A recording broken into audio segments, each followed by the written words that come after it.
Que nos ha encargado, yo soy el doctor Víctor Valencia, médico internista, profesor de la sede del Hospital Loaiza, y el tema que se nos ha encargado es hablarle de tuberculosis del aparato gastrointestinal.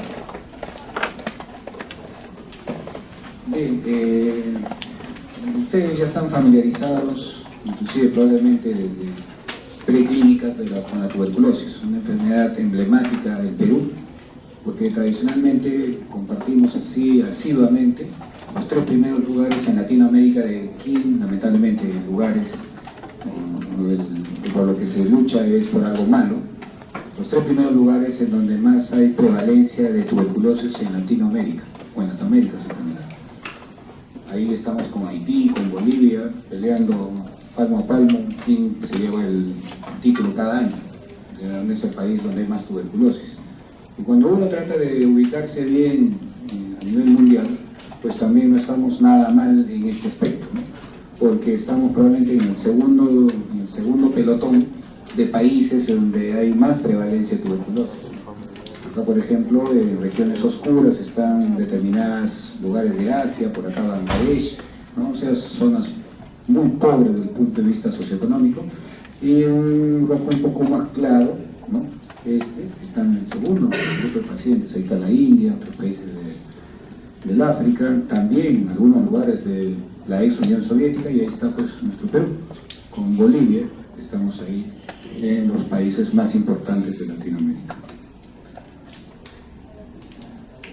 Ya tuberculosis también es súper familiar para ustedes, porque la han conocido en varios capítulos. Ya tengo entendido que este es el último semestre de medicina interna para ustedes, o sea que han visto tuberculosis para empezar de neumología, creo que están algunos llevando neurología, van a ver tuberculosis del sistema nervioso central, también puede ser nefro, deben haber visto TBC renal, hay en cardiología, pericarditis tuberculosa, en hematología también se puede hablar de compromiso, de tuberculosis civil, en fin, casi ningún órgano se le escapa, y uno de estos órganos también que es fundamentalmente afectado es la tuberculosis a nivel del aparato gastrointestinal.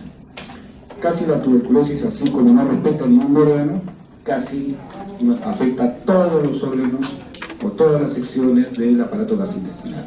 Hay tuberculosis reportada bucal y tuberculosis anal. O sea, todo el tramo es perfectamente comprometido por esta enfermedad. Pero también cuando nosotros hablamos de tuberculosis gastrointestinal, nosotros no solamente nos referimos a la tuberculosis del tubo digestivo, sino de los principales órganos también de dicho aparato. Estamos hablando del hígado, del vaso, y también hay bien descrito tuberculosis hepática, es muy frecuente, vamos a dedicar unos breves minutos a hablar de ello. Hay tuberculosis pancreática, por si acaso, y también tuberculosis del sistema ganglionar del tubo digestivo. O sea, no hay órgano que se le escapa del propio tubo o el aparato de la esfera gastrointestinal. Con respecto a la etiología, los gérmenes que producen la tuberculosis típicamente es el Mycobacterium tuberculoso, el más frecuente. Pero también hay otros tipos o variantes del Mycobacterium. Está el Mycobacterium bovis, que generalmente era responsable de la tuberculosis que vía oral se producía por las leches pasteurizadas, ¿no? Y también está la tuberculosis por el Mycobacterium avium, que es generado o que se ve de modo frecuente en pacientes con inmunosupresión. Lo más conocido es pacientes con VIH. Entonces, diferentes tipos de Mycobacterium pueden originar cualquier tuberculosis a nivel del aparato intestinal. ¿Cómo se transmite la tuberculosis? El modo de transmisión. Bueno, el modo de transmisión son por de tres formas. La más frecuente es la vía oral, pero como ustedes dirán, ¿cómo el paciente toma o come alimentos contaminados con tuberculosis? No, es una autoinfección. Como ustedes bien saben, ya lo saben, creo, de manera bastante sustentada en neumología, la tuberculosis se transmite evidentemente por el hablar, ¿no? De aspirar bacilos de un paciente que tenga este problema, uno se pone en contacto con uno y puede transmitirle el bacilo, ¿no? Nosotros no sabemos exactamente cuando hablamos, y sobre todo cuando hablamos ante quien puede toser en nuestro delante, quién puede tener tuberculosis o no. Entonces, bueno, estos pacientes, ¿no?, adquieren la tuberculosis vía inhalatoria Pero se sabe muy bien que existe, y eso es de modo fisiológico muy conocido, que todos los seres humanos podemos estar susceptibles a microaspiraciones durante la noche. Cuando dormimos podemos pasar, ¿no?, el propio contenido de nuestra vía respiratoria a la vía digestiva.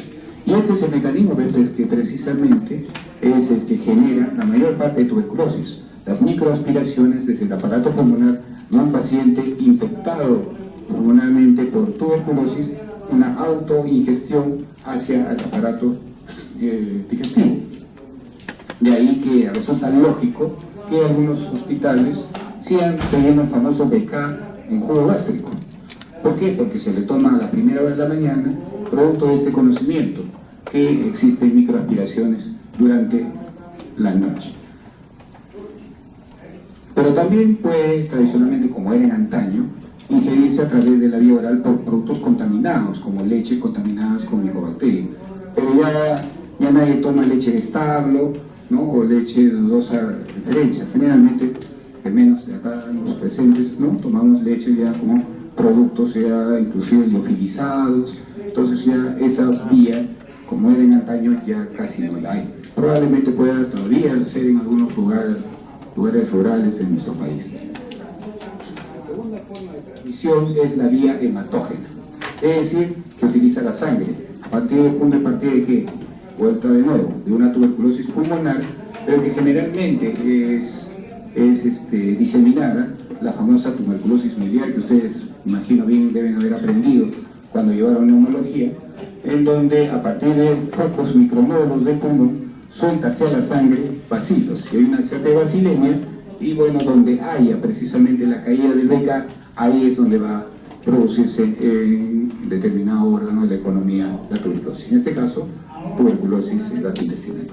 Y la tercera forma es por la vía urinaria, por la vía por vecindad. Es decir, un órgano afectado por tuberculosis contagia a otro órgano que es vecino. El mejor ejemplo, el mejor modelo de esto, por ejemplo, es la tuberculosis urogenital. Como ustedes saben, la vía genital y la vía urinaria en realidad casi son una fisiología común, pues nosotros por estudiarlas y enfocarlas de manera más precisa, los vemos separadamente, ¿no? La urología es otra cosa, ¿no?, el aparato genital es otra cosa y la nefrología es otra cosa. Pero en realidad son una unidad funcional que por lo general trabajan juntos. Entonces, por decir, una tuberculosis a nivel urinario, de la vía renal, de las vías genitales, por continuidad puede afectar, por ejemplo, a la vía ginecológica y producir, por ejemplo, una salpingitis tuberculosa, una infección uterina tuberculosa, ¿no?, que ustedes seguro también van a leer un poco, se los van a mostrar cuando lleven ginecología. O el otro mejor ejemplo es precisamente una de las tuberculosis que vamos a abordar hoy día, que es la tuberculosis peritoneal. La tuberculosis peritoneal es el resultado de una tuberculosis por vecindad. ¿Por qué? Porque se afecta el aparato digestivo, el tubo digestivo, y adyacente, la serosa que lo recubre, o sea, el peritoneo, se puede ver afectada y adquirir la tuberculosis peritoneal, que es moneda corriente en los hospitales. Con respecto a la patogenia, el BK tiene sitios de proliferación diversos en el tracto digestivo, pero en todas las series, cualquiera que consulten, cualquier libro que revisen, pues la ubicación clásica de la tuberculosis es a nivel iliocecal, es decir, el ilio terminal y el cielo. Pero después vienen en porcentajes secundarios otros lugares, que es la tuberculosis colónica, el inguinal, y bueno, así por consiguiente. Pero lo que no falla frecuente, o más frecuente, es la ubicación iliocecal. ¿Y por qué tiene el BK la particularidad de ubicarse en esa región? Se ubica básicamente por tres razones. La primera razón es que, como ustedes saben, en la región ileocecal existe la válvula ileocecal. Entonces la válvula ileocecal es o es localización o es lugar del tubo digestivo de parada obligatoria. De parada obligatoria del contenido intestinal. Como es una válvula, no pasa libremente. Tiene que flanquear esta válvula que toma tu tiempo para abrirse y cerrarse. De tal manera que bajo este conocimiento, esa zona, ¿no?, sobre todo la zona ileal terminal, hay una mayor exposición del contenido digestivo al tubo digestivo, en este caso al hilo. Y por tanto, no solo es una zona de excelente absorción, ¿no? Absorción de carácter de nutrientes intestinal, que es la función primaria en el hilo en esa zona, sino que también, lamentablemente, absorbería a esa zona bajo mayor estancia del contenido del tubo digestivo, absorbería con mucho más facilidad becas, que hay más tiempo de exposición a la absorción. Esa es la primera razón. La segunda es que todo el tubo digestivo, la mayor zona, la más rica del tejido linfático, es precisamente esa zona, la región ileocecal. Ahí está lo que ustedes bien conocen, seguro por histología, ¿no? O por anatomía, las famosas placas de Peyer, que no es menos que acúmulos de linfocitos, de ganglios, dentro de la pared intestinal. Y a Lecca le agrada, es su sitio favorito, el tejido retículo endotelial, el famoso RES, que también seguro ustedes han estudiado en histología, ¿no? Ahí donde viven, en los ganglios, en el linfocito de los ganglios, ahí es donde vive el Lecca y donde se reproduce evidentemente de modo masivo. Y la tercera, que ya hemos dejado entrever, la región ileal es la región de mayor absorción intestinal y por ende no solo absorbe nutrientes, sino absorbe también mayor beca. Por eso es la zona donde hay mayor afectación de tuberculosis. ¿Cómo son aspectos del carácter patológico que se vea en la patología? Generalmente afecta a la tuberculosis la submucosa y la serosa. Sin embargo, la superficie de la mucosa también puede ser afectada, ¿no? Se torna edematosa, hiperémica, nodular, ¿no? Edematosa, y va a dar, como de repente vamos a ver en algunas vistas por endoscopía, ¿no? Aspecto de empedrado, de aspecto nodular. Cuando se somete a estudios ya de microscopía, lo que se va a ver son dos tipos de lesiones. Una que es las lesiones ulcerativas y otra las lesiones de carácter hipertrófico. Las lesiones ulcerativas son las más frecuentes desde el punto de vista patológico, son más de la mitad. ¿Y esto es debido a qué? Debido a que lo que sucede es una especie de endoarteritis de la submucosa intestinal producido por los granulomas de la tuberculosis. Como ustedes saben, cuando se obstruye un vaso, se produce isquemia. Y acá lo que se va originando es obstrucción de un vaso por el granuloma, por los becas que se encuentran ahí, y naturalmente toda zona que no es adecuadamente irrigada se va a caer por pedazos y se forman las úlceras. Pero por otro lado también puede haber lesiones, ¿no? Que generalmente van con el tiempo, es decir, con la cronicidad del proceso, lesiones hipertróficas. Esas lesiones hipertróficas que son producto de la fibrosis y engrosamiento, ¿no? De la pared intestinal, lo que típicamente va a producir obstrucción, a veces en algunos casos obstrucción del tubo digestivo. De hecho, la más importante y la más frecuente complicación del tubo digestivo por tuberculosis es la obstrucción intestinal por el engrosamiento de la pared, pero además puede producir inflamación, problema crónico, ¿no? en la serosa, y la serosa peritoneal que cubre una determinada parte del tubo digestivo se pega a otra parte del tubo digestivo y va a formar como un pelotón de asas. Y ese pelotón de asas inclusive puede ser percibido cuando uno examina al paciente como una masa. Y uno cree que es una neoplasia, y no es ninguna neoplasia. Es el pelotón de masas pegosteado por la tuberculosis, en este caso de carácter hipertrófico. A la vez pueden evidentemente haber combinaciones. En medicina no hay nada puro, por lo general son aspectos más mezclados, ¿no? Y entonces hay lesiones de tipo mixta en este tipo de pacientes que también hay que tener en cuenta en el caso de tuberculosis, que casi es el tercio de los pacientes con este problema. Las lesiones, por tanto, como ustedes saben, de carácter microscópico, sirven básicamente para confirmar el diagnóstico. No hay ninguna duda que cuando se encuentra histología para tuberculosis, el diagnóstico es tuberculosis.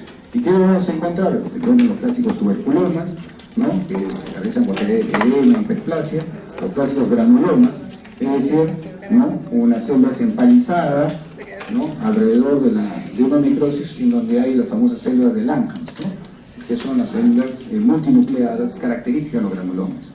Pero para diferenciar de cualquier otro granuloma tiene que haber necrosis gaseosa.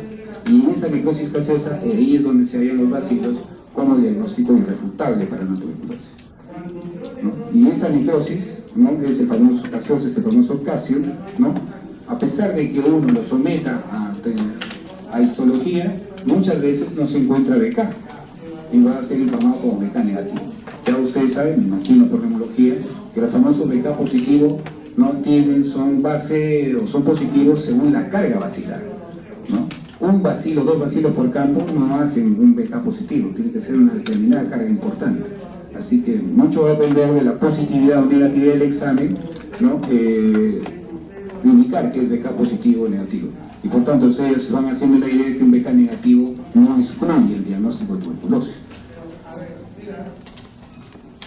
Aquí, por ejemplo, en esta imagen presentamos, ¿no?, los 2 tipos fundamentales desde el punto de vista anatopatológico de tuberculosis: el tipo ulcerativo y el tipo hiperplásico, donde, como su nombre lo dice, se forma úlceras de la endorteritis de la tuberculosis. Entonces va a haber necrosis. ¿Cuál va a ser el cuadro fundamental en estos pacientes? Pueden sangrar. De hecho, la tuberculosis es una causa importante de hemorragia digestiva baja. Puede haber perforación. Ya hemos dejado entrever que la tuberculosis puede afectar cualquier nivel de la pared intestinal, desde la submucosa, la mucosa, hasta el peritoneo que lo rodea, a esa intestinal.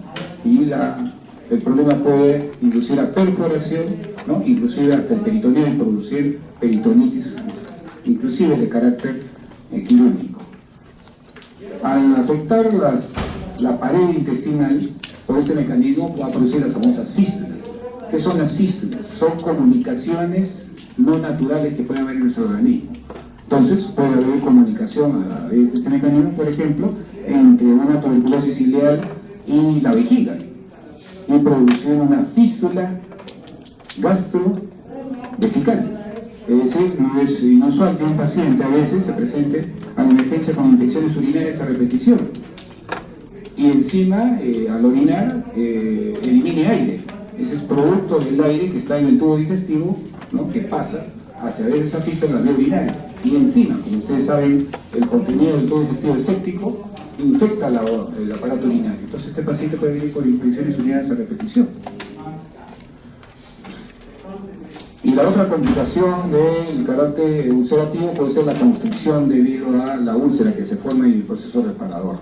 En cambio, el tipo hiperplásico produce más que todo cambios inflamatorios de naturaleza diseminada, amplios, en donde se pueden producir obstrucciones, emisión de luz intestinal, y esas luces inflamadas, hipertrofiadas, donde hay muchas cicatrices, pueden pegar una asa con otra, y al pegarse una asa con otra dan la impresión de masa, y uno cree que está dando una masa contra un tumor, un cáncer, y no es un cáncer, es una tuberculosis. Acá hay imágenes de lo que hemos estado un poco exponiendo, la forma ulcerativa, ¿no?, en este diagrama, ¿no?, de un tubo de una asa intestinal seccionada, se corta y se ven las úlceras, por ejemplo, por tuberculosis. Por otro lado, entre las asas pueden haber procesos fibróticos, la tuberculosis hiperplásica, ¿no?, fibrosis, puentes fibrosos, que hacen que estas asas se junten, ¿no?, se acumulen y den una imagen en una radiografía, por ejemplo, de un tránsito intestinal de una masa. Cuando uno lo palpa, uno percibe que puede ser así. Acá también en esta imagen podemos apreciar en la pared intestinal, ¿no?, los famosos gránulos de mijo, es decir, como lunarcitos, ¿no?, como chupitos que le saldrían a la pared intestinal. Uno creería que fuera así, ¿no?, y el producto es que son nódulos o pequeños granulomas, ¿no?, es sobre la pared del peritoneo que en este caso forra a los intestinos. En esta otra imagen, por ejemplo, podemos ver que esta forma de tuberculosis de mucosa ulcerativa se ulcera tanto que puede producir perforación a la pared intestinal y por ende peritonitis. Y también la tuberculosis, como puede afectar amplios segmentos del tubo digestivo, afecta grandes sectores de la mucosa. Al afectar grandes sectores de la mucosa va a estar interfiriendo con la normal absorción de los intestinos. Entonces la tuberculosis también podría ser, bajo esta forma de compromiso, de síndrome o una causa de síndrome malabsortivo que deben tener siempre en cuenta en un paciente de esta naturaleza. En esta imagen tenemos la afectación a nivel de la válvula ileocecal por tuberculosis, el sitio preferido, favorito de la tuberculosis. La parte final del ileo, con este esquema, con úlceras ahí, y acá el ciego, y acá está la válvula, ¿no? Incluso la válvula la puede inflamar tanto que se puede terminar de estrechar y constreñir y cerrar. Y naturalmente ya ustedes se imaginan que se va a producir. Probablemente ahí se puede producir una obstrucción intestinal debido a tuberculosis.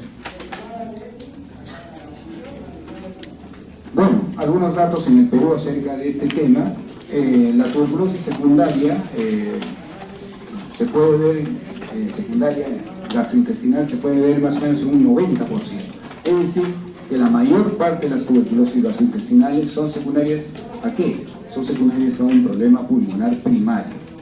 Este problema pulmonar primario sea evidente en placa de tórax o no es cosa distinta, porque a veces los complejos de Ghosn son tan chicos que una placa de tórax pasa desapercibido, pero de todas maneras hay becas en esos complejos de Ghosn. Entonces, bajo el mecanismo que le decíamos de autoingestión, puede desarrollarse este tipo de tuberculosis, ¿no?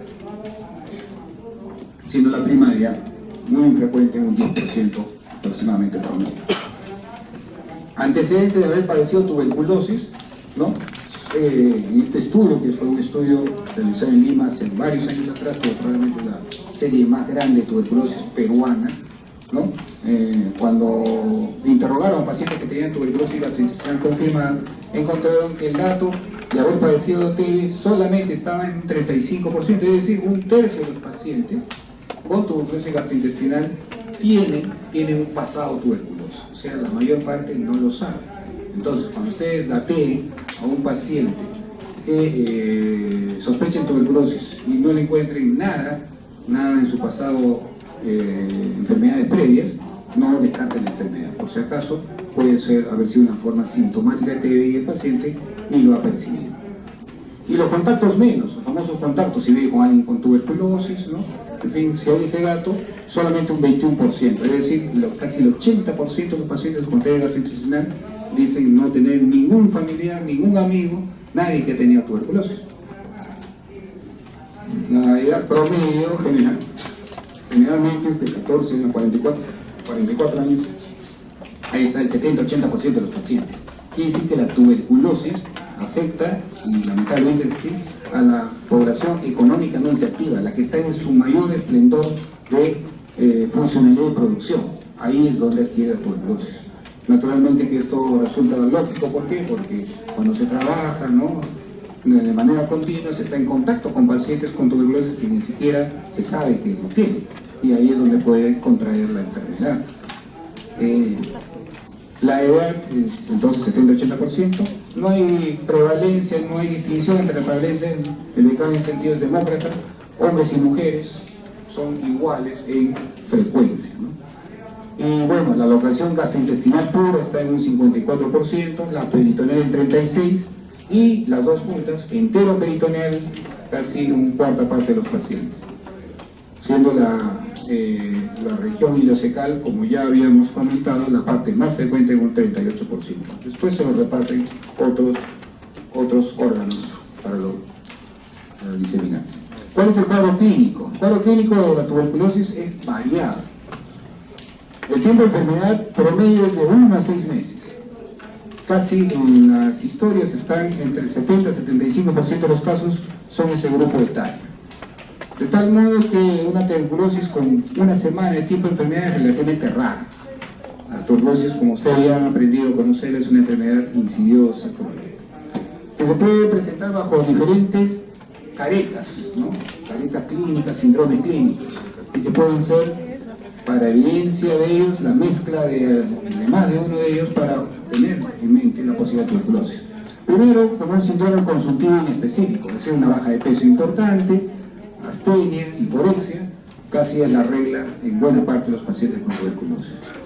Además, se presenta como buena infección, como síndrome febril, que a veces como fiebre de origen desconocido, una fiebre de 3 semanas, un mes o más de un mes, también puede ser una presentación habitual.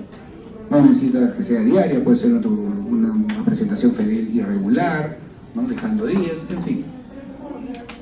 El otro problema, el otro síndrome que presenta es un síndrome doloroso abdominal, que es cercano al 85-90%. Generalmente es un abdomen difusamente comprometido, dolorido, ¿no? Difusamente, pero siempre la particularidad de que el dolor está más en la fosa ilíaca derecha es lo más frecuente. Y eso debería, en este tipo de pacientes, alertar en la posibilidad de que estamos frente a una tuberculosis. Además, a la palpación puede haber doloridad variable, pero la resistencia, ¿no? El famoso signo peritoneal, ¿no? Donde uno puede encontrar el famoso Bloomberg positivo, el rebote positivo, puede encontrarlo en un cuarto de los pacientes, un 25% de los pacientes. Y si también no está evaluando uno, puede encontrar un abdomen distendido, puede haber ascitis, donde encuentran oleada positiva, en fin, todo ello también se encuentra aproximadamente un 27% de los pacientes. También examinando pueden encontrar el hígado agrandado, el vaso agrandado también en un porcentaje nada especial. Como síndrome diarreico y particularmente como diarrea crónica, una de las clásicas causas que deben tener siempre en cuenta cuando tiene un paciente con diarrea crónica es tuberculosis y está en un 70%. Generalmente acompañado de náuseas y vómitos, ¿no? Y a veces no hay diarrea, hay constipación, hay tendencia al estreñimiento, ¿no? Explicado en alguna medida por lo que contamos al principio de la exposición, ¿no? Tendencia a obstrucciones, en fin, a estrechez del uso intestinal por la forma hipertrófica. Y también pueden presentarse como distensión abdominal, en donde pues cuando hay distensión abdominal, ¿no? Puede pensarse en forma de tuberculosis bajo dos maneras: o que está distendido porque hay líquido en el peritoneo, un síndrome ascíclico, o porque hay, por otro lado, hay obstrucción intestinal. Entonces, al haber obstrucción, la asa se distiende y va a ganar ese aspecto distendido del abdomen. Generalmente, la ascitis que se encuentra es una ascitis exudativa en más del 90% de los pacientes, ¿no? Es decir, líquido puro, pero también puede haber una fibra evidencial que es menos al 10%. ¿No? De aquí que en algunos libros, de repente de semiología que consulten, ¿no? Al respecto de ascitis tuberculosa o compromiso peritoneal, hay lo que se conoce como el abdomen en tablero de ajedrez. Es decir, es una forma de tuberculosis crónica en el peritoneo. Se forman verdaderas pelotas por acúmulos de tejido cicatricial que hacen inclusive pegostear las asas, y cuando uno palpa es como si estuviera palpando múltiples nodos o las fichas, ¿no? de un nodo como si se simulara un tablero de ajedrez, ¿no? A esta variante de palpar nódulos, que probablemente no hay mucho líquido, se le llama tuberculosis con ascitis, tuberculosis seca, peritoneal, y cuando hay líquido, cuando hay distensión abdominal, se llama tuberculosis exudativa por la presencia de la ascitis. Y en masa palpable, ¿no? Casi en un 16% de los pacientes, pero en especial en la fosa ilíaca derecha. Cuando palpen una masa en un paciente crónicamente afectado en la fosa ilíaca derecha, una de las principales, si es que no la principal, posibilidad deberá ser tuberculosis en nuestro medio. Y ya hemos explicado por qué eso sucede. Un minuto sobre tuberculosis hepática, ¿no?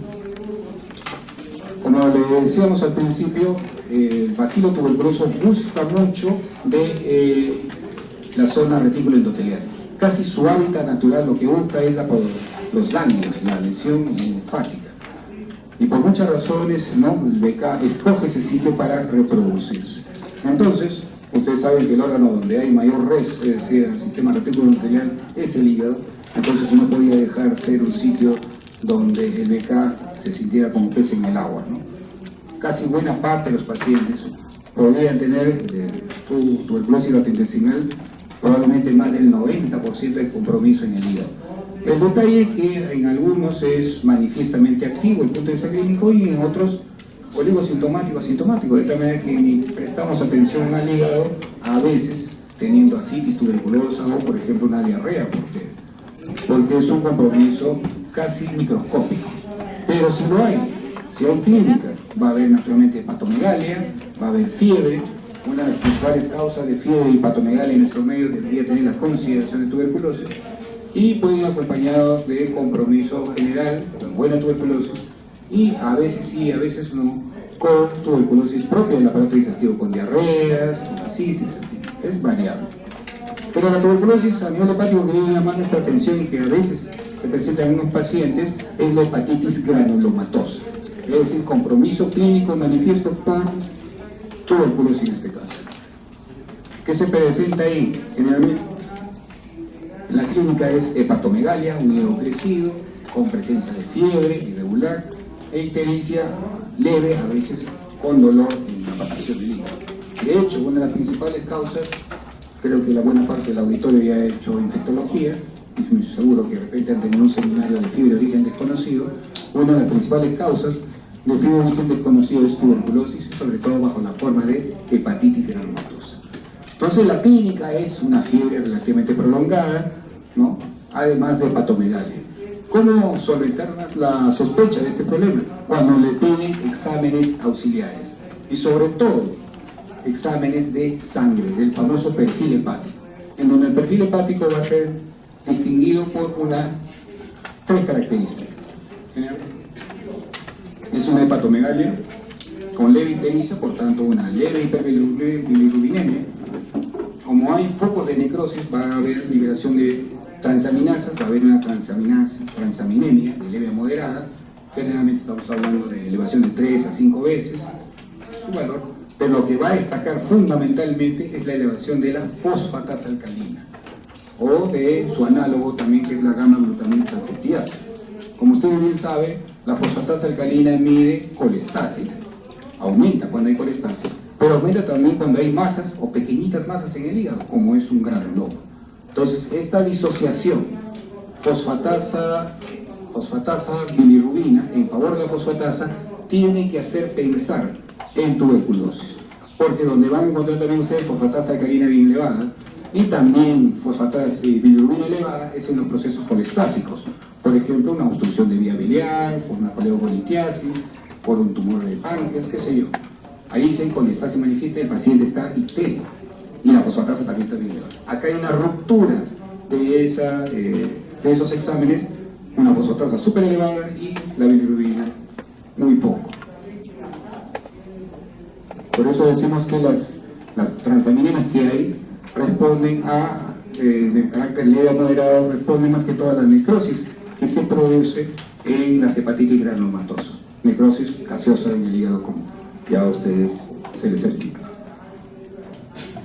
¿Qué complicaciones pueden tener un paciente con tuberculosis gastrointestinal? Bueno, estas son las 4 complicaciones más importantes. En orden de frecuencia, la más frecuente es la obstrucción intestinal, por lo que ya hemos expresado, ¿no? En segundo lugar, perforación peritoneal, también por lo que hemos expresado, daño de toda la pared, de todo el grosor de la pared del tubo intestinal por tuberculosis. La tercera complicación es fístulas, ya hemos enseñado lo que es fístula, y también la presencia de abscesos perianales. Al haber una fístula, muchas veces es una fístula ciega, y esta fístula ciega permite la acumulación de bacterias que vienen del aparato digestivo.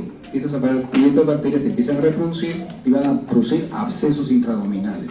Uno piensa que es un absceso intraabdominal, ¿no?, por un germen, se da antibiótico, soluciona el absceso, pero no soluciona la fístula, porque no se ha solucionado la tuberculosis. Y por eso puede existir secundariamente este problema. Y la otra complicación es la hemorragia digestiva. Ya hemos dicho, particularmente por la forma ulcerativa de tuberculosis, al tocar uno de los vasitos, la necrosis que afecta a determinado sector de la pared intestinal, al tocarlo puede producir sangrado. Y entonces ustedes deben considerar esta entidad en todo paciente que tenga enterorragia y fiebre. Si hay fiebre y enterorragia, una de las consideraciones que deben tener en cuenta es tuberculosis del aparato digestivo. Bueno, esto es la clínica, pero evidentemente esto tiene que tener un respaldo con los exámenes laboratorios. Por lo pronto ya dejamos entrever las pruebas hepáticas, cuál es el perfil en el caso de la hepatitis granulomatosas. Pero en general, ¿qué podemos encontrar en pacientes con tuberculosis con compromiso gastrointestinal? Primero puede haber una anemia que es inespecífica debido a enfermedad crónica. La tuberculosis es uno de los mejores modelos de enfermedad crónica que existe. Entonces puede producirse por esa parte una anemia de tipo crónico, ¿no? De leve a moderada. Generalmente no va a menos de 8 o 9 gramos de hemoglobina por este mecanismo. Es una anemia de tipo normocítica, normocrónica, clásica de una anemia por enfermedad crónica. El hemograma, por lo general, a diferencia de otras infecciones, el hemograma es normal. Otras infecciones, como ustedes seguro, me imagino, ya han aprendido, producen leucocitosis, infección izquierda. La tuberculosis no se caracteriza por hacer eso. Es un hemograma con cuenta leucocitaria normal. Lo que sí caracteriza, pero es de modo específico, es, en algunos casos, hasta la extraordinaria elevación de la velocidad de sedimentación. Algunos médicos antiguos hablaban que inclusive la tuberculosis es una de las 3 causas que eleva la velocidad por encima de 100. O sea, es una de las enfermedades que más produce eso. Cuando se toma radiografía de tórax, basado en lo que hemos conversado al principio del antecedente de tuberculosis pulmonar o no, la radiografía de tórax, por lo general, más del 80% tiene una enfermedad activa o secular. Hay una pequeña secuela, a pesar que el paciente nunca les haya dicho que tenía tuberculosis, encuentra por ahí una cicatriz de TB antigua y a veces hay derrame pleural en los pacientes. Cuando uno va a la búsqueda ya efectiva, ¿no?, directa del BK, el rendimiento del BK lamentablemente va a ser pobre. De todas maneras, una tuberculosis por gastrointestinal que se lo sospechan, tienen que pedir BK aunque no tosa, pero generalmente menos del 25%, una quinta parte de los pacientes tienen BK positivo. Este rendimiento mejora un poquito más en pacientes con BK en búsqueda del residuo gástrico. ¿Cómo se obtiene el residuo gástrico? A primera hora se le pone una zona nasogástrica al paciente, ¿no?, y se hace un pequeño lavadito y se recoge, ¿no?, la muestra de BK. ¿Y esto por qué se hace? Basado en lo que conversamos al principio de la exposición, ¿no?, el mecanismo más importante de de transmisión de tuberculosis y adquirirla a nivel gastrointestinal es un mecanismo de microaspiración.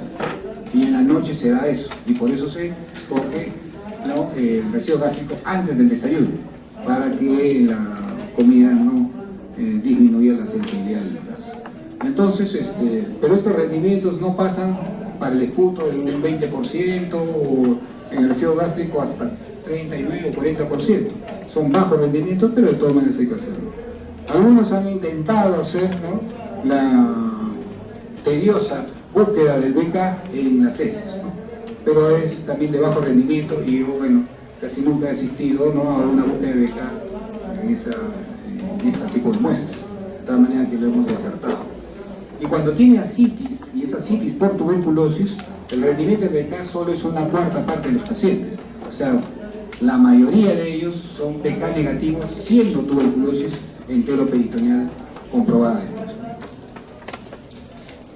Bueno, y cuando hay los casos de tuberculosis peritoneal, evidentemente estamos hablando en buena parte de ellos la presencia de ascitis. Entonces, el estudio del líquido ascítico va a ser importantísimo. Y la tuberculosis tiene una característica, ¿no? Generalmente son pacientes que son ascitis de tipo exudativa. Ustedes ya conocen el concepto de un exudado o trasudado, ¿no? Un exudado es un líquido rico en proteínas, un trasudado es un líquido pobre en proteínas. Eso como principio básico. Pero además eso lo vamos a tener muy claro cuando le hagamos la famosa gradiente de albúmina. La gradiente de albúmina, como me imagino ya conoce buena parte del auditorio, es la diferencia, la resta, la sustracción, el gradiente en medicina, la resta de la albúmina del suero menos la albúmina del líquido. Y hay un punto de corte, 1.1. Más de 1.1 es generalmente un líquido transudativo, es decir, hay una gran diferencia entre las proteínas de la albúmina del líquido del suero, y el otro es menos 0.1. Menos de 1.1 es líquido exudativo, es decir, la diferencia es estrecha, es un líquido rico en proteínas. Entonces, más de 1.1 es trasudado, menos de 1.1 exudado, y generalmente pues una gradiente de albúmina de menos de 1.1 corresponde a tuberculosis, porque tuberculosis es uno de los mejores modelos de enfermedad exudativa. El tipo de líquido que se extrae generalmente es amarillo citrino, casi en buena parte de los pacientes, lechoso si es que hay un compromiso de vasos linfáticos, un 20%, ¿no? Y además de ser exudativo, a la celularidad lo caracterizan los mononucleares. Como creo que ya ustedes bien saben, cuando se evalúa un líquido, ¿no?, la presencia de polimorfos nucleares avala la presencia de una enfermedad aguda, de reciente inicio. En cambio, los mononucleares son patrimonio de enfermedades crónicas, que ya tienen días y sobre todo semanas de instauración. En este caso, el líquido predominantemente es monocitario, solo con células. Y cuando le hacen el famoso test de ADA, ¿no?, el test de la aminodiamidasa, que ustedes también ya lo conocerán desde neumología, ¿no?, cuando se evalúa derrames pleurales por tuberculosis, el famoso test de ADA positivo depende de los laboratorios. Algunos hablan de 40, otros por encima de 50, pero probablemente por encima de esos niveles de test de ADA es susceptible de ser una tuberculosis. Menos de 40 se informa como test de ADA negativo. También es importante hacer ecografía de rutina en estos pacientes, porque además de encontrar el líquido cítico en estos pacientes, que es más del 70%, va a evidenciar en algunos casos también zonas fibróticas que hacen que se pegue una asa con otra, ¿no?, y que también van a ser reveladas en algunos casos por la ecografía. La ecografía tiene la virtud en algunos casos de orientar el punto de la paracentesis, porque a veces no es fácil, son asas que están pegosteadas una a otra, líquidos tabicados, entonces cuando uno hace la paracentesis a veces no le acierta, ¿no? Porque ustedes saben, la paracentesis se hace en el punto de McBurney invertido, es decir, es el tercio superior con el tercio medio con el tercio inferior de la línea imaginaria que une la cicatriz umbilical con la fosa ilíaca, o con la apófisis espinosa de la fosa superior del apéndice. Entonces, en esa línea lo dividen en 3 tercios. El tercio externo, ¿no?, es el punto de McBurney, que para el lado derecho sería para apendicitis, pero se hace en el lado izquierdo para no piquetear el apéndice, y ahí es donde se hace la paracentesis. Pero a veces no es fácil porque hay zonas loculadas, secuestradas de líquido por estas asas pegosteadas, y ahí es donde recurrimos mejor a la ecografía para ser más precisos. También, evidentemente, la ecografía puede dilatar diversos grados de crecimiento del hígado, por lo que ya hemos conversado. E incluso también puede hacerse tomografía abdominal. La tomografía ya es una imagen que nos muestra a todos el diverso compromiso que podría existir por esta enfermedad. Por ejemplo, puede revelar ganglios crecidos, sobre todo a nivel posterior, mejor a nivel retroperitoneal, donde el ecógrafo no llega, donde el traductor no llega. Entonces, eso es una ventaja de la tomografía. Y además nos pone a la imagen de todos, gente lega en ecografía, algunos médicos, en donde yo me incluyo, ¿no? Eso sí, una tomografía deja ver claramente cómo están los órganos y el compromiso directo por tomografía. Acá vamos a pasar una diversa serie de fotografías, por ejemplo, de una tomografía, en donde se puede ver, esta es la arteria aorta, acá está el hígado, ¿no?, el colon, algunas asas intestinales, y esto que no pinta son ganglios, son pelotas, es decir, es una linfadenititis por tuberculosis a nivel peritoneal y retroperitoneal. Lo mismo aquí también, hasta la aorta, la cava y unos pequeños ganglios, y compromiso difuso del mesenterio, hay como una mesenteritis tuberculosa.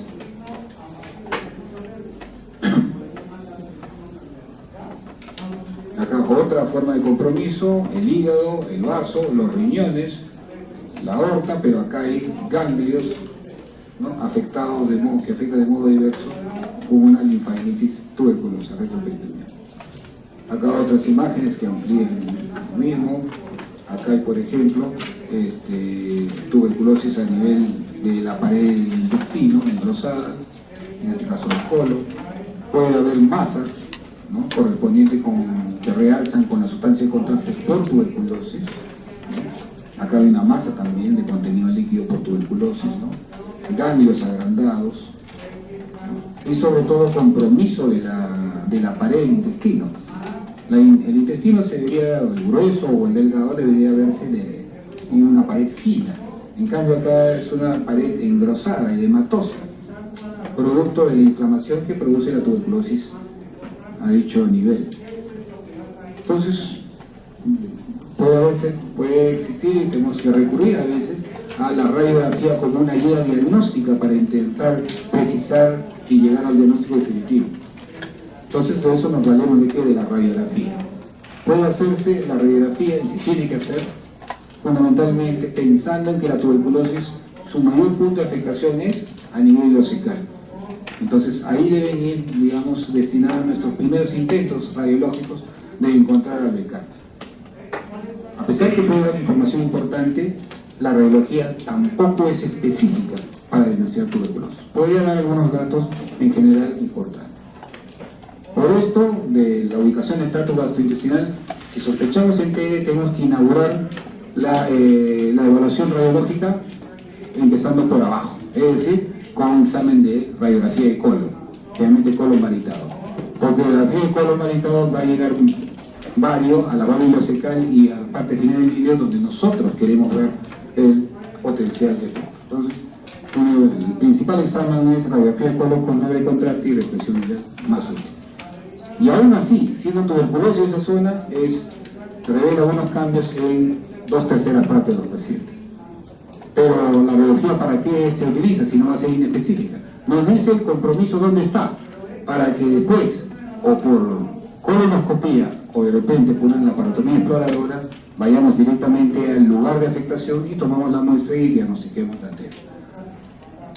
Los hallazgos más comunes que se encuentran en una radiografía con doble contraste es estrechez de la región ileocecal, que es el tono irregular en el relleno, más o menos más del 80% de los pacientes. Un ascenso del ciego, es decir, el ciego es jalado por estas bridas, estas adherencias de tuberculosis, jalado hacia la parte del hipocondrio derecho. Y eso se llama el ciego ascendido o el signo de Stirling, ¿no? Que es desde el punto de vista radiológico. O sea, el ciego ya no está en su localización, posición habitual, es decir, en la fosa ilíaca derecha, está en el hipocondrio derecho. Pero si el problema es más arriba, porque ya hemos dicho que la tuberculosis puede afectar la boca del ano, el resto del intestino también puede ser víctima de afectación directa por tuberculosis. Ahí tenemos que echar mano al tránsito intestinal. El tránsito intestinal es el que evalúa radiológicamente las asas delgadas, ¿no? El tránsito, ¿qué vamos a encontrar? La normalidad es 60%, es decir, ni siquiera en todos los casos, ni en la gran mayoría vamos a encontrar tuberculosis del aparato digestivo. Pero bueno, si se encontraba afectaciones, ¿qué va a hacer? Se encontrará un tránsito acelerado, un 73%, lo que se conoce como la fragmentación de bario. El bario debe pintar de manera continua al asa intestinal, pero si se ve islas de bario, es decir, evidencias de bario por sectores intercaladas con zonas en donde no hay bario, eso se llama la fragmentación de bario.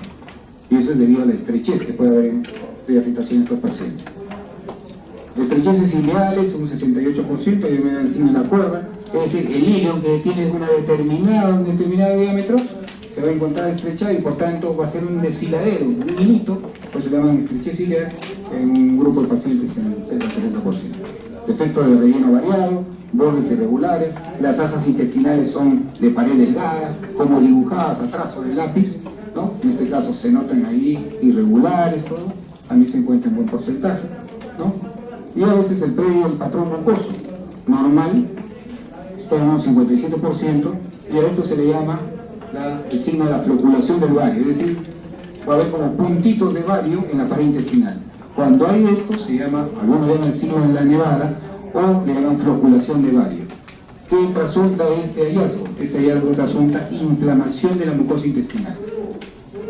Pero vuelvo a repetir, son hallazgos importantes que nos digan dónde puede estar el problema, pero no son hallazgos de carácter diagnóstico específico. Varias enfermedades también pueden compartir estas características. Acá algo de lo que hemos mencionado, el modo gráfico. Acá está el signo de Stirling. Este es el ciego, o bueno, lo que pretendió ser ciego, ya está afectado bastante por la tuberculosis. Que debe encontrarse por acá, está ascendido en el flanco derecho, casi en el hipocondrio derecho. El ciego ascendido. en una radiografía, como decíamos al principio, de colon contrastado con vario, vamos a encontrar que aquí no tiene el patrón que debería ser como este. Este es un intestino sano, o perdón, un colon sano, el sigmoides, el colon ascendente, parte del transverso, no se ve bien parte del descendente, pero sí lo que se ve acá es una grave afectación de la pared del ciego y el hilo, ¿no? Y el típico sitio, ¿no? En la fosa ilíaca derecha, muy sugestiva de tuberculosis. Acá lo mismo, ¿no? Buena parte del colon, acá prácticamente es la cercanía del ángulo hepático del colon que está afectado. Miren cómo debe ser un colon valitado normal. Así debe pintar todo el cuadrante, todo el marco colónico. Sin embargo, acá está afectado por tuberculosis. O aquí también, esta es una radiografía de tránsito intestinal. Y acá lo que vamos a ver, porque se señala entre un círculo con punteado rojo, es la fragmentación de vario. Como ustedes pueden ver, el vario debe discurrir así. Esta es la normalidad, así debe funcionar. Pero acá se ve como si fueran pelotas de vario, ¿no? Alternadas con zonas de silencio, ¿no? A eso se llama fragmentación de vario. Y eso es patológico y ocasionado por la TB. Bien, acá algo más, ¿no? Una radiografía de tránsito intestinal donde está totalmente irregular, ¿no? Las asas están deformadas, no se sabe quién es quién, ¿no? Son asas que deben discurrir en un diámetro normal cuando el paciente no está afectado. Acá también en esta tomografía se puede apreciar algunos pequeños ganglios producidos por una linfadenitis tuberculosa. De tal modo que el diagnóstico evidentemente debería ser anatomopatológico en favor de una tuberculosis, ¿no? Para eso tenemos que utilizar el llamado de la colonoscopía y la previo examen varitado que nos dice que probablemente la región ileocecal ahí está el problema, y ahí es donde se va el colonoscopio hasta llegar a la zona ileocecal. Y van a encontrar áreas de empedrado, de estenosis, dilataciones, orificios fistulosos, puede haber, ¿no?, una mucosa eritematosa, edematosa, con nódulos dispersos y formaciones poliposas, son todo úlceras de orientación circular siguiendo la dirección de las austas. Estas úlceras de orientación circular son importantes, ¿no?, porque son orientadoras de TB, porque va a haber úlceras que siguen la longitud del tubo digestivo. Si sigue la longitud del tubo digestivo, es muy sugestiva de una enfermedad que se le parece mucho a la TB, que es la enfermedad de Crohn. Ustedes ya saben, es una enfermedad inflamatoria intestinal, no rarísimo en nuestro medio, porque no sé que no vemos casi nunca Crohn en el Perú, pero sí muy frecuente en los lares del hemisferio norte. Y ahí es donde se va a tomar las biopsias correspondientes y se va a encontrar BK positivos o negativos, pero se va a encontrar granulomas. Ya la presencia de granulomas en todo el digestivo de una biopsia en el Perú, ya aunque no haya necrosis gaseosa, uno de ellos declarar prácticamente tuberculosis como tratamiento. Y a veces la colonoscopía no logra obtener muestras para sustentar el diagnóstico. Tendríamos que ir a lo que se llama la laparoscopía, ¿no? Es decir, a una intervención quirúrgica. A eso se llama laparoscopía diagnóstica, ¿no? Que tiene mayor rendimiento diagnóstico, y ahí es donde se van a encontrar los famosos gránulos de mijo.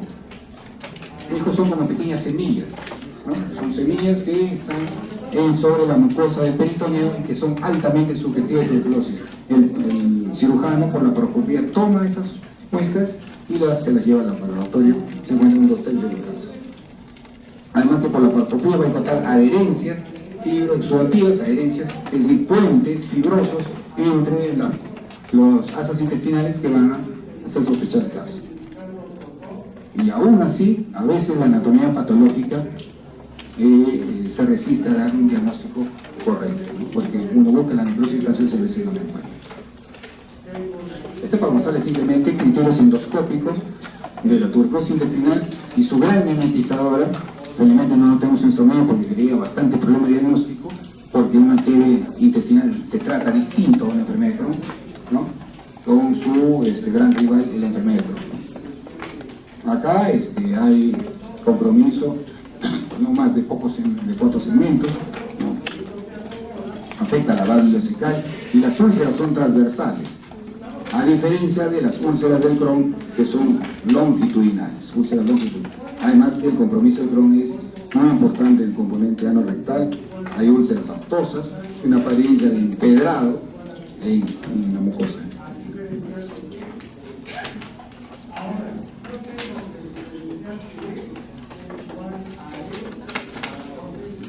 Estas son vistas, ¿no?, de colonoscopia. Lesiones estenosantes, hipertróficas, características de T. Y acá ven las úlceras longitudinales, característica de la enfermedad tuberculosa. Si hubieran úlceras en este sentido, ¿no?, longitudinal sería el Crohn, en cambio las úlceras circulares o transversales son características de la tuberculosis. Acá una lesión ulcerativa con una cicatriz en su superficie. Acá para mostrarles las dos formas, cómo se ven ya en la realidad, en la colonoscopía. Recordarán la forma ulcerativa y por otro lado la lesión proliferativa. La ulcerativa con sus úlceras circulares siguiendo la luz del intestino del colon, y acá este aspecto hipertrofiado, gelatinoso, ¿no? Característico de la zona de las lesiones o la afectación hipertrófica de tuberculosis. No hay lesiones, pequeñas úlceras, acá hay úlceras, ¿no?, de tuberculosis, lo mismo aquí. Ya esta es una biopsia de un segmento resecado del intestino, miren, zonas sangrantes, este paciente probablemente ha tenido hemorragia digestiva también, y con zonas de úlceras e hipertróficas. Generalmente se encuentra bastante los compromisos mixtos de la mucosa peritoneal por TV. Y acá, otra vista de tuberculosis mostrando la estrechez que ha producido, la hipertrofia que ha producido de la luz intestinal a este nivel, que seguro que el paciente ha ido a sala de operaciones por una obstrucción intestinal. Y por eso se ha resecado el intestino afectado, eso es lo que se encuentra en la anatomía patológica. Aquí, por ejemplo, tuberculosis vista, la tuberculosis ya desde el punto de vista laparoscópico, es decir, por cirugía. Y acá ven, miren, por laparoscopía, se le inyecta un poco de aire para separar las estructuras, y miren, acá encuentran como nodulitos, ¿no?, como si hubieran salido pequeños, ¿no?, chupitos, como alguien diría, a la pared intestinal. Esos es los gránulos de mijo, característica de la TB. El cirujano lo que hace es tomar esta zona para la biopsia correspondiente y la evaluación anatopatológica. Y también por la laparoscópica, miren, las breves adherencias entre una pared intestinal y la otra. Puentes fibrosos típicos que se pueden ver también en compromiso de tuberculosis fibrosa. Ya para terminar, la tuberculosis puede producir todo este tipo de problemas, pero también otras enfermedades podrían mimetizar ello. Ello se llama diagnóstico diferencial. ¿A qué más se le puede parecer la tuberculosis o qué otras enfermedades podrían compartir estas características? Por ejemplo, puede haber una parasitosis intestinal, una diarrea crónica con fiebre, y uno piensa que es TB y no, es un parásito. En este caso, el parásito único que podría producir esto sería el estrongiloides. La estrongiloidiasis diseminada puede producir mala absorción, baja de peso, diarrea, fiebre, y puede mimetizar tranquilamente la tuberculosis. Sobre todo en nuestro medio, nada desusual. La estrongiloides hay que plantear. En la selva, no acá en Lima, sino en la selva, el diagnóstico tiene que incluir hongos, micosis. Y todo lo que hemos hablado tranquilamente por TV lo puede producir una micosis profunda. Una micosis de la selva que es la blastomicosis sudamericana o la paracoccidiomicosis. Algo que me imagino ya deben de haber estudiado cuando han llevado infecto. Y también por ese compromiso a nivel ileocecal muy frecuente, puede ser también confundido con un linfoma, ¿no? O sea, una neoplasia, un cáncer de los ganglios. Bajo el principio de que las placas de Peyer están en el hilo distal y ahí puede formarse una neoplasia de esos linfocitos y producir naturalmente estrechamientos, y cualquiera creer que es tuberculosis y no, estamos ante un linfoma. Ustedes, me imagino, ya han hecho hematología, oncología. Los linfomas pueden producir fiebre, baja de peso, diarreas, estrecheces y mimetizan tranquilamente una TB. Por eso hay que tener certeza y acuosidad poligal de nuestro peritoneum. Y para terminar, ¿no?, una enfermedad inflamatoria intestinal, ¿no?, puede ser un buen diagnóstico diferencial. todo lo que les he presentado en la clase, tranquilamente le puedo cambiar en un título y me voy a Estados Unidos, ¿no? ¿Para qué? Para decirle que eso es enfermedad de Crohn. Porque el Crohn también afecta de la boca al ano, puede producir fiebre y todas estas complicaciones que hemos visto, ¿no? Para los americanos sí es más frecuente la cosa, el desafío diagnóstico es un poquito más problemático, porque ellos ven, ya están viendo bastante TV por sus VIH que están irrumpiendo, porque antes de la era VIH era una rareza encontrar tuberculosis en los Estados Unidos, pero ahora ya es moneda común verlo. Entonces, hay una enfermedad que sí ellos están familiarizados, que es la enfermedad de Crohn, ¿no? En Estados Unidos es más frecuente, y vuelvo a repetir, aquí no lo es. Y para terminar, ahora sí, definitivamente, el tratamiento de tuberculosis enteroperitoneal es como les han enseñado en neumología, siguiendo las 4 drogas clásicas: isoniazida, rifampicina, etambutol, pinalcinamida, a las 12 que les han enseñado por 2 meses, las 4 drogas, y 4 meses subsiguientes son isoniazida y rifampicina hasta completar 6 meses. El tratamiento ordinario, el esquema normal para tuberculosis enteroperitoneal. ¿Cuándo puede ser quirúrgica un tratamiento de tuberculosis? Bueno, para llegar a una cirugía por tuberculosis, ¿no?, hay que pensarlo 2 veces y hay que estar totalmente seguro de ello. Porque operar a un paciente con tuberculosis es complicado, si es que no está bien indicado. Porque para que cierre la herida operatoria por tuberculosis, los planos que uno ha abierto, va a ser bien difícil. ¿Por qué? Porque no logra cicatrización y es frecuentemente motivo de reintervención de ese problema. O sea, uno tiene que estar seguro. Obstrucciones intestinales, la complicación más frecuente que hemos dicho, pero buena parte de ellos se mejoran dando tuberculostáticos, paradójicamente, y es un tratamiento médico. Pero si no hay otra, tendrá que ir a sangre. Definitivamente la perforación peritoneal es una regla, ¿no? Ese es un axioma en medicina, en cirugía. Cualquier perforación intestinal, ¿no?, tiene que ir a sala de operaciones, definitivamente, a pesar que sea inclusive tuberculosis. Hemorragias masivas. Buena parte de las trombosis pueden ser manejadas desde el punto de vista médico, con las 4 drogas. Pero cuando una hemorragia es imparable, que tú no da unidades de sangre y no mejora, tiene que uno llamar al cirujano y que proceda. Las fístulas, buena parte de ellas mejoran con tratamiento específico, pero algunas no cierran, a pesar de ello. Si no cierran, tendrá que ir a sala para ser resueltas. Y finalmente, la indicación quirúrgica a veces es cuando no se tiene diagnóstico. Y es válido eso, ¿no? El último apoyo que podemos tener para el diagnóstico, si no hemos conseguido y todavía el problema está en duda, es la laparoscopía, donde se puede encontrar, como ven, algunos hallazgos indirectamente. El cirujano puede tomar muestras directas para hacer llevar la anatomía patológica, y ahí hay muchas más posibilidades de que pesquemos al BK. Bueno, creo que eso es todo. Si ustedes tuvieran alguna inquietud, una pregunta sobre el tema, vamos a resolverlo. ¿Preguntas? ¿Any question? Bueno, si no hay nada, sé que les viene una maratón importante y los dejo ahí. Muchas gracias.